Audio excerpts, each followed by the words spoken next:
Welcome to Our Girl Relationships. We talk about the problems people face in their day to day lives. Let's start with the video. I met my wife when we were in undergraduate school. She was like the shy, quiet girl that I shared one of my foundation course classes with. So when college started and everyone started making friends, I did too. Except for this foundation course class where I would see my wife sitting quietly, often looking distressed. So, after contemplating if I should approach her or not after a couple of weeks, I asked my friends to ensure that it doesn't come off as creepy or anything. And after getting a sort of thumbs up from most of the people I talked to, I decided to go on and speak to her. To my utter surprise, the quiet, shy girl who I thought was the complete opposite to me turned out to be just like me. Our likes and interests matched at completely different levels, and it felt like I had just met my soulmate. So we continued to talk for a couple of months as friends. We felt so connected to each other that we were able to open up to each other about some of our sensitivities as well as vulnerabilities. And eventually, we realized that we were falling for each other hard and fast. So we decided to give this a shot. And after going on a couple of dates, we started seeing each other and we made our relationship official after about 4 months of seeing each other. During the time span of us dating for about 2 years, there were not really any red flags except for her family and friends being awfully quiet and distant with both of us.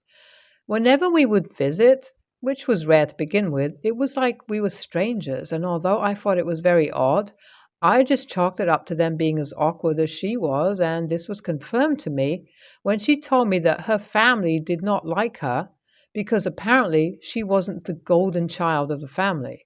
This hurt to hear, and I started to encourage her to cut contact with her family if that was the case, since she didn't deserve to be treated like that. She always denied until one day, after a year of us discussing the situation, she told me that she had cut contact with her family. Well, this obviously took a toll on her, or so I thought. She had even gone for therapy and seemed to get better after time had passed. So eventually, after 3 years of seeing each other, we decided to tie the knot. Our wedding wasn't a huge deal. It was a small backyard wedding with our loved ones invited to celebrate our love. We had a lot of discussions about my then fiance's family, if we wanted to involve them in our wedding and our future in general. Eventually, we came to the agreement that we wanted to cut them off completely from our lives. So that's what we did. We blocked them on all social media and had our beautiful wedding. The red flags started raising ever since the very first day of our married life. You see, we were to leave for our honeymoon 2 days after our wedding took place. So we spent the first day after our wedding at home resting and running last minute errands until this happened. You see, randomly around 8 p.m., a woman knocked on our door hysterically. It was like she was wanting us to open the door because she was in great trouble. So that's what I did, thinking it was probably someone we knew, but as it turns out, it wasn't, or so I thought. The lady who stood outside looked like she was a mess. She wasn't dressed neatly, lacked basic hygiene, and just looked miserable in general. This woman kept begging for me to let her in. Even when I kept asking her what was wrong, she just kept saying how she would explain only if I let her in. Now, I don't know about you all, but that was a bit of a red flag for me. The fact that she was so desperate to come inside just felt a little off to me. Even trying multiple times to speak to her, the outcome was pretty much the same. This reaction of hers worsened as my wife walked in to see what all the commotion was about. And as soon as the woman saw my wife, she became awfully quiet. Now that I think about it, my wife's reaction to seeing her was off too. It was like her face had turned white out of fear, and like she knew this person for a long time but didn't say anything. But back then, I just chalked it up to her being scared to see a stranger so late. Well, seeing her this way and the fact that she wasn't letting us assist her in any other manner just raised red flags for me overall. I just apologized to her, gave her a little bit of cash that I had so that she could eat, and I just shut the door. I never saw that woman after that, nor heard of her from my wife. We went on our honeymoon and started our married life from there on. Flash forward to now. It's been about 5 years since we have been married. Our marriage has been as okay as it can be. A lot of issues arose between us during this time period, and my wife and I have been working on them through marriage counseling, or so I thought. I honestly did not expect months and months of marriage counseling to go down the drain after one meeting with her family. Yes, the same family we cut contact with because apparently she was being treated poorly for not being the golden child. Well, this is how it all played out. One day at our regular marriage counseling sessions, my wife, out of nowhere with no prior discussions, revealed that she had been in contact with her family since the past 1 year out of our 5 year long marriage. This instantly raised red flags for me as she even talked about how she met them multiple times throughout the year, which meant that she obviously had lied to me about her whereabouts. This sparked an argument between us, and as we were in the midst of solving that, she also told me how to compensate for the time her family couldn't spend with me. She had invited them to meet me. I'm not sure why, but all of this raised major red flags for me. But after discussions with our therapist, who agreed that my resentment towards her stemmed from me missing out on time to spend with her family. So last week was the first time I met her family, and oh boy, I would have never guessed that the surprise guest would drop this bombshell on me. So this is how it all went down. My wife's parents and some of her other relatives came over. Along with them, I was surprised to see a girl almost the same age as my wife and I. This girl looked fit, well dressed, and pretty identical to my wife and her parents. She was also pretty quiet throughout the ordeal, so I didn't have the opportunity to talk to her until my wife's parents encouraged us both to go outside to talk and apparently catch up. I was really confused as why would I want to catch up with someone that I don't even know in the first place? Well, my wife instantly turned awkward and nervous, and her parents had a look that said that they were implying that they wanted to have a private discussion with her. So I decided to just go along with the stranger and have catch up with her as suggested. We started to talk, and after some initial awkward exchanges and hearing her voice, it clicked to me that she was the same person that had turned up at our door, but still, to be on the safer side, I decided to stay quiet and not say anything, but I knew I had to keep the conversation going, so I asked her what her name was. This shocked her and almost offended her as she started to ask me if my wife hadn't told me about her. I said no, and her reaction that said, thought so, immediately raised red flags, and the flags just kept getting redder as she started speaking more and more. She started off by confirming that she was indeed the same person who had come begging for my help. The confirmation shocked me, and I asked her what had caused her to become so miserable. Her answer shocked me as she told me that if I wanted a short answer, it was my wife, Aka, her sister, who caused her condition to become like this. She continued by saying that it all started when they were in school. Anna, my wife's sister, and my wife always had a healthy competition until high school rolled around and Anna became quite popular. This didn't fit well with my wife, and this started a one-sided rivalry from my wife's end where she would constantly try to sabotage Anna. All of this took a head when my wife, who is only a year older than Anna, started dating her boyfriend during undergrad school. I was dumbfounded to hear this. As I mentioned earlier, my wife and I were the ones who had started dating during college, but this wasn't even the start of it. Anna went on to say that she started dating Anna's then boyfriend by bringing up false proof that he had cheated on her. My wife's family really overlooked this and just made my wife apologize to Anna. This was one of the reasons why her family had become distant to her. Well, this sort of gave my wife the green flag to start worsening her behavior to the point that one day my wife went as far as to hide drugs in Anna's room during a family holiday. So when their mom found it in her room the next day, Anna was disowned by her family and kicked out of the house for a couple of years. By the time Anna reached this part of the story, I was dumbfounded. It was like everything made sense, but at the same time, it didn't. It clicked to me why my wife had told me that she cut off her family, why none of them were invited to our wedding, why Anna had come begging on our door to ask for help and couldn't recognize me and everything else in between. It was like my life had come crumbling down and I was in denial. So, Anna continued talking and told me that although I might not believe her, she strongly suggested that I leave this marriage as she is quite literally 100% sure that my wife is still having an affair with her ex. I couldn't accept nor deny this reality. I mean, how could I believe someone I had just met over my wife?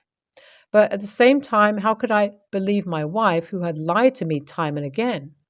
Anna and I continued to talk, and oh boy, hearing her felt like she had already made an escape plan for me. And honestly, if what she's saying is true, then it definitely makes sense as to why.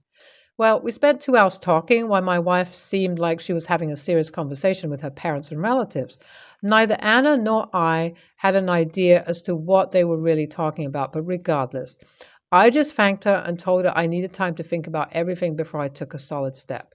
She was extremely understandable and told me that she was there for me. So after my wife was done talking to her family, we all had lunch and they left. Ever since then, I have tried to poke around and ask my wife questions around the situation. This resulted in nothing. My wife was very vague in her answers or just plain avoided them. This didn't help, but raised more red flags. It's been a week since this has all gone down, and I honestly have started to consider trying to snoop through my wife's phone to see if I can get any information so that I can work through this situation better. I'm not really sure what else I can do here. Talking to my marriage counselor will probably be of no help, as she would definitely just side with my wife. So, Reddit, what should I do here? AITA?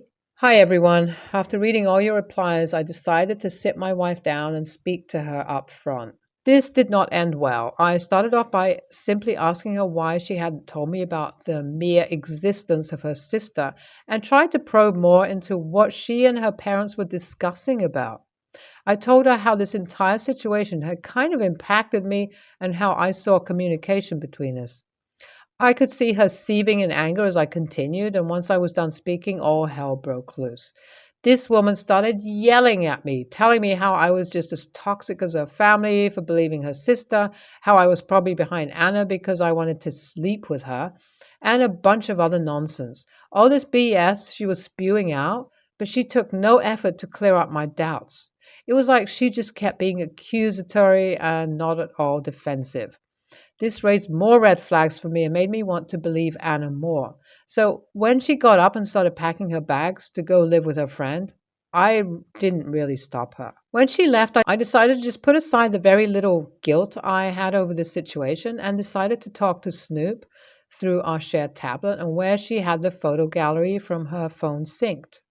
I'm not even sure if she's aware of it since she doesn't have much idea about how these things work. So when I found out a whole bunch of NSFW videos and photos of not only hers that she never sent me, but also of some other guy who I have never met, I wasn't really surprised. My heart dropped at this discovery. Like I said, I wasn't really surprised, but heartbroken and disappointed. I decided to take up Anna on the plan she made for me to leave. By the time I found out the pictures, she had also left me a couple of messages telling me that she had found out what exactly her parents were talking about with my wife. So we have decided to meet at a cafe today evening. We'll update you all after that. It's been a month since I last posted, and going through a roller coaster ride would be an understatement to describe this situation. When I met up with Anna, we sat down and she explained to me the real reason why my wife and her parents were talking. Apparently, after a year ago, my wife's grandfather passed away a year after our wedding. I was aware of this and even went to visit my wife's grandma along with her, as she wasn't allowed to come to his funeral, which at that time I chalked up to her grandpa being angry at her for not inviting him to our wedding. Well, that wasn't the case. And there she found out that her grandpa left her a huge sum of money and she would only receive it once she clears out Anna's name and if only Anna accepts her apology and wholeheartedly. Apparently, when my in-laws kicked out Anna, she went completely no contact with her family. She went homeless and broke at one point but didn't turn her back to them. This was also the reason why my wife hadn't let her in during that one time Anna had come begging for help, since she saw no use of her. So she spent the next 4 years trying to find Anna, who had moved cities and started a completely different life. But once my wife tracked her down and told her about their grandpa's death, she immediately flew back to our city to meet her grandma. Much like me, she was blinded by my wife's intention as well until she overheard her parents venting about how money hungry my wife is. Being dumbfounded at this discovery would be an understatement. I was enraged, and so was Anna. We talked for a while, where I also told her about the cheating part, showing her some of the pictures of my wife's affair partner, and she confirmed that it was indeed her ex. I knew at that point I was done and decided I wanted to take up Anna on the plan she had made for me. First, to file for a divorce, and second, to move cities. So that's what I started preparing for. No warning, no nothing for my soon to be ex wife. Just filed for divorce, and as expected, my phone started blowing up once she found out that I wasn't going to have any of her BS. She even went as far as to get the biased marriage counselor involved to berate me, but honestly, I really don't care what anyone has to say, as I'm firm on my decision. One of the only good things to come out of this is the friendship Anna and I have developed. We're going to be moving together and stay as roommates once the divorce finalizes. After so many years, I feel quite young and free once again, something I thought I would never be able to feel. Thank you. NTA, your wife is full of red flags. Hell, even your marriage counselor sounds biased and toxic. I would suggest you sit down and have a mature conversation or get yourself another therapist who is neutral. I'm a 21-year-old female, just turned 21 on the 3rd of this month, and my best friend, 23, female, got proposed to on the same day. Am absolutely overjoyed for her. She has deserved this for such a long time and finally has her dream man. As you know, turning 21 is a big deal, or at least it is for a lot of people I know, including my BSF. Long story short, she shared the big news with me the afternoon of my birthday, and I simply cried with joy. They took professional pictures and everything. We're going to upload them for her gig. Well, I took professional pictures for my birthday too and wanted to post them as well. We talked away the news over the phone, and I brought up how I couldn't wait to see the photos and mentioned I got pictures of my special day too and couldn't wait to post them. Her tone of voice completely changed, and she asked me not to post the pictures. I asked her why, as it's my 21st birthday, and she said this should be her day, and I shouldn't be intentionally trying to take the attention off of her engagement. I was really confused, but told her I was going to post them anyway because it's still my birthday and it's a big deal to me. I told her it would be selfish if I asked her not to post her pictures, but she said her engagement was more important because I have other birthdays to celebrate and I shouldn't be selfish and just let her have her moment. I hung up the phone and posted my pictures, and she blew up my text messages about how much of a horrible best friend I was to do that to her on such a big day for her life. I felt awful days later and wondered if I should have just not posted them at all. So AITA? LOL, NTA, she's the a-hole and the hypocrite for thinking the whole world revolves around her and that no one else is allowed to be happy on the same day that she is. You're better off not being friends with people like that.